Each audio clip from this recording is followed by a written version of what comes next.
क्यों मिला राधा रानी को आजीवन किशोरी रहने का वरदान? सनातन धर्म में कृष्ण भक्ति में डूबे रहने वाले अनेकों भक्त हैं जो राधा रानी के नाम का जाप करते रहते हैं। धार्मिक मान्यता है कि जो भक्त सच्चे मन से राधे राधे का जाप करता है उसे मोक्ष की प्राप्ति होती है और श्री कृष्ण के वैकुंठ धाम गोलोक में स्थान प्राप्त होता है। शास्त्रों के अनुसार राधा और श्री कृष्ण एक ही आत्मा के दो रूप थे, एक कृष्ण और एक राधा रानी एक दूसरे के बिना अधूरे माने जाते हैं। इसलिए आज भी श्री कृष्ण से जुड़े प्रत्येक कार्य में राधा रानी का नाम सबसे पहले लिया जाता है। राधा रानी को अनेकों नामों से जाना जाता है, जैसे वृषभानु कुमारी, बरसाने की रानी और किशोरी जी। शास्त्रों के अनुसार राधा रानी धरती लोक पर हमेशा किशोरी रूप में ही रही हैं।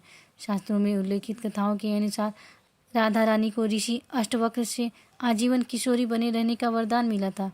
आज इस कहानी के माध्यम से हम जानेंगे कि ऋषि अष्टवक्र कौन थे और उन्होंने राधा रानी को आजीवन किशोरी बने रहने का वरदान क्यों दिया।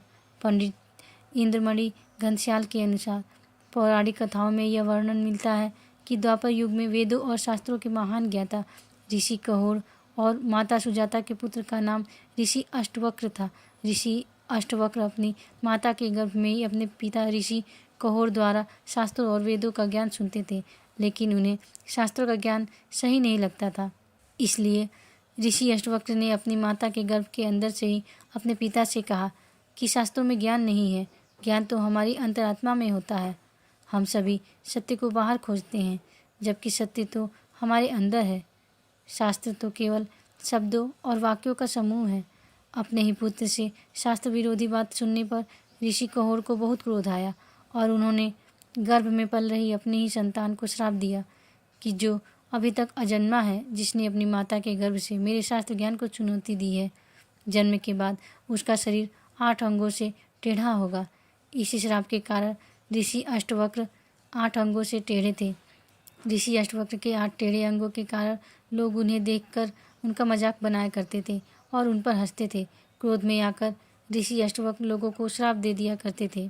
एक बार ऋषि अष्टवक्र बरसाना आए थे, तब सभी बरसानावासी उनके दर्शन करने पहुँचे, जिनमें से कई बरसानावासी ऋषि अष्टवक्र के टेढ़े अंगों को देखकर हंसने लगे। ऋषि अष्टवक्र ने उन सभी को पत्थर में बदल जाने का श्राप दे दिया। जब राधा रानी ऋषि अष्टवक्र के दर्शन करने के लिए पहुंची तो राधा रानी ऋषि अष्टवक्र को देखकर मंद मन मुस्कुराने लगी। ऋषि अष्टवक्र अपने क्रोध में आकर राधा रानी को श्राप देने ही वाले थे कि श्री कृष्ण ने ऋषि अष्टवक्र से अनुरोध किया कि वह एक बार राधा रानी से उनके मुस्कुराने की वजह तो जाने। तब राधा रानी ने ऋषि अष्टवक्र से कहा कि वह ऋषि अष्टवक्र के टेढ़े अंगों को देखकर नहीं मुस्कुराई, बल्कि आनंद की अनुभूति के कारण मुस्कुरा रही थी, क्योंकि उन्हें तो ऋषि अष्टवक्र को देखकर श्री कृष्ण की छवि और परमात्मा के दर्शन जैसी अनुभूति हुई। इसलिए प्रेम और सम्मान में ऋषि अष्टवक्र को देखकर राधा रानी मुस्कुरा रही थी। इतना सुनकर ऋषि अष्टवक्र बहुत प्रसन्न हुए और राधा रानी को आजीवन किशोरी बने रहने का वरदान दिया। साथ ही अन्य गांव वालों को भी श्राप मुक्त कर दिया। इसी कारण राधा रानी को किशोरी जी कहकर संबोधित किया जाता है। किशोरी अवस्था से ही राधा रानी का नाम किशोरी पड़ गया। आज भी ब्रज की हर किशोरी को किशोरी जी का ही रूप माना जाता है। राधा रानी की किशोरी रूप में पूजा भी की जाती है और उनका भव्य श्रृंगार भी होता है।